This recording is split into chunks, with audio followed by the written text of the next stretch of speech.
All right, well, let's keep it pushing. We're over to Dressel Sporting Club Aquatics. And no, I'm just kidding. It's a Sporting Clubs Jacksonville. Kev Dressel's new team. He is now reuniting with his Florida sprint coach, which to me sounds like an oxymoron. I didn't know that Florida knew what sprinting was. I thought they just got lucky with athletes. Yeah, so like I was like, I remember when he said he was going to Florida, I was just like, huh? Dumbest move ever. Same thing with Natalie Hines, where she went there. I was like, but she wasn't a sprint freestyler yet. I think she was a 100 back flyer with 100 freestyler at the time. Yeah, she transitioned. Yeah, but I remember when Caleb said that, I was just like, if you're gonna do that, you might as well have came to UT. Like, we can handle that middle distance stuff. Like you know. But it didn't make sense. Yeah, apparently they got a good sprint deal going on over there. You know, and Josh has followed in his steps. You know, shout out. You know. Going yards, times, and meters for Josh. But what do you think about Caleb moving to Jacksonville and getting back to his previous sprint coach that nobody knew existed? Oh, wait, let me take that back. Obviously, if you're heavy into swimming, you knew he's existed. But if you're like us, you're just out here living life, you know, on some super player stuff, you didn't know that. So what do you think about it?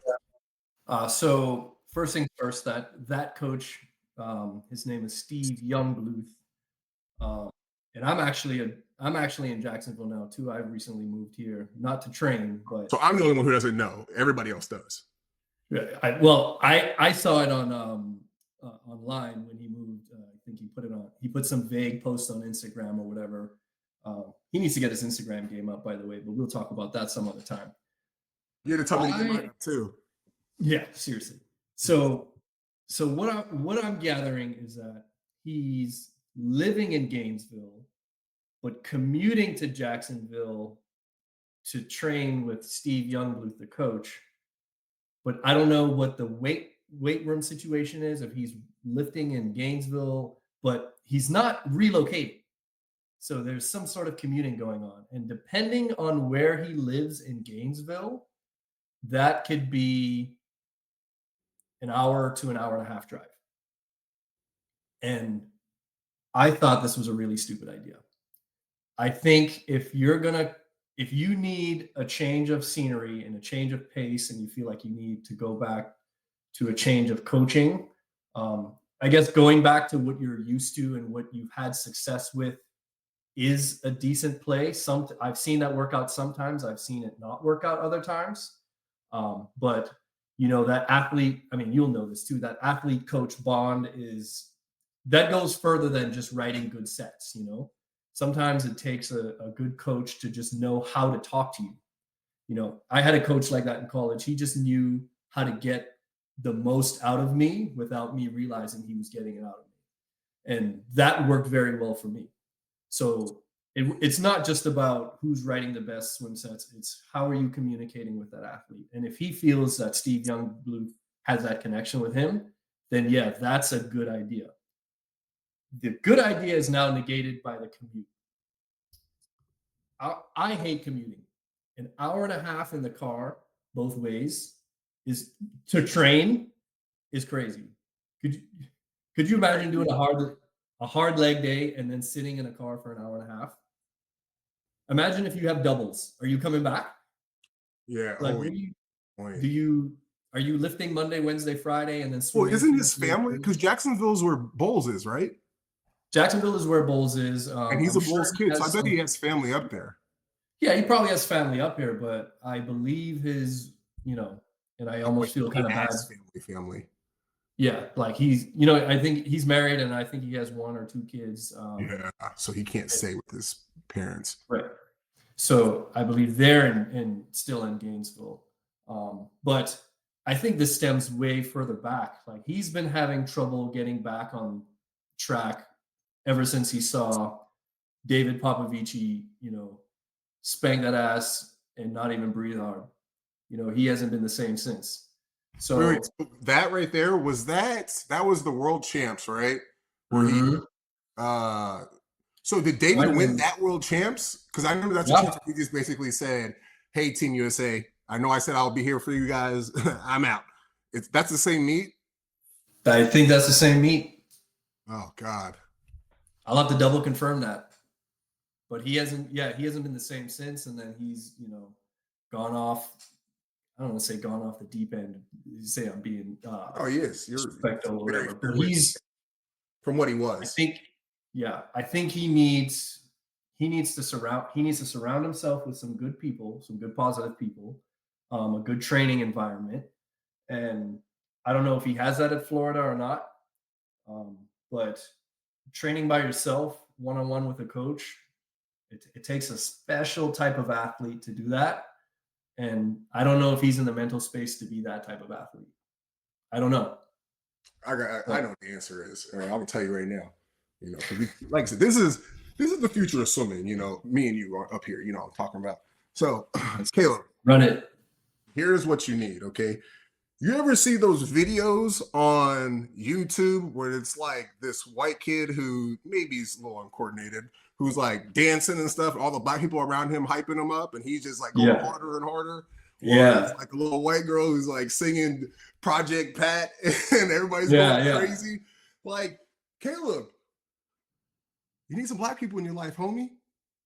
Hey, what he needs, he just needs to get his swagger back. He is a shell of himself right now. Like, I don't even think it's have anything to do with David. Maybe that's a little bit of it, but like as a swimmer, you're used to getting your teeth kicked in. Like you know what I'm saying? Like you volunteer to go torture yourself. All swimmers are masochists. Like I don't think that was an issue. I think it's whatever happened. Cause you gotta think as a man in this generation, obviously being having traditionally masculine qualities is kind of not that important. But when you make especially as an athlete, you make your commitment to do something. Like we had this saying at UT, it's like, ironically, Chris Kubik's the one who brought it up, and he found it on a bar on 6th Street that Nate Dusing wrote on a wall. And it said, like, no matter what you, like, how bad you feel, you do it for Texas. And it's like, yeah, you're going to lose, but, like, I can't imagine what you have to be going through or not going through to make you think it's okay to just abandon the Stars and Stripes like that. You know what I'm saying? Like something's got to be off. And it's clear that whatever he thought would fix it, didn't fix it. And I think he's probably in his head. And I remember, so there was this time in my life where it was like, I need to just recreate this awesome year. I need to recreate. And I was trying so hard to recreate. And eventually I had to go like, yo, that's in the past. Like you gotta let it go and make something, like you can make something new that's as good, but if you're just like looking back and it's like, okay, am I there yet? No. Okay. Like if anything, you're going in reverse. You know what I'm saying? So I think he needs some people in his corner, ideally black, like I said, but anybody will work.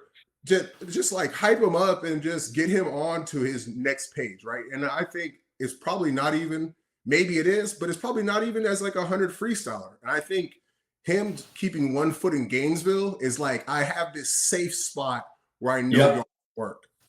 Yeah. Right. Instead of going all in on something. Right. And if you can't put both feet in the deep end, you're never going to get to swim. Right. You can't have one foot on the deck. So Dressel, you got two black people right here. We got you. But I think he's got to really take that next step and just figure out a way to get in an environment where you can get around people. Like, I don't want to say yes men, but the people who are going to like help you get your swagger back, man. Because you're still just as good as an athlete. It's not like you took 6 years off, right? All mental, so 100% mental. But, and that you make good points too, because I remember you remember that meet? It was called the JAX 50. Yeah. I swam that one year, and he was a senior in high school, and he finished second. He lost to I can't remember his last name, Josh, guy from Cincinnati. He won NCAAs that year. But Caleb came on deck, swagged up in a brief, swagged up. He his sister, I think it was his sister or his friend or something was like in her prom dress, and he like walked her out to the deck. I was like, I like it. I hate this kid, but I like this kid, you Yeah. know? And I haven't seen that Caleb in a while. I haven't seen that Caleb in a while, and he needs to get back. Like you said, he needs to get back to that. Hey, I'm in Jacksonville. I'll come to the pool. I'll train with you. You could beat up on me for a little bit. Get some. You know how football teams do that one cupcake game Yeah. at the beginning. Let me beat it. I'll be the cupcake. You could beat up on me. You know. But yeah, he needs that swag back. I agree with you completely. Yeah. It's like that's just, I just remember thinking I was just like, yo, his swagger's gone. Like you can just see it. But Yeah. anyway,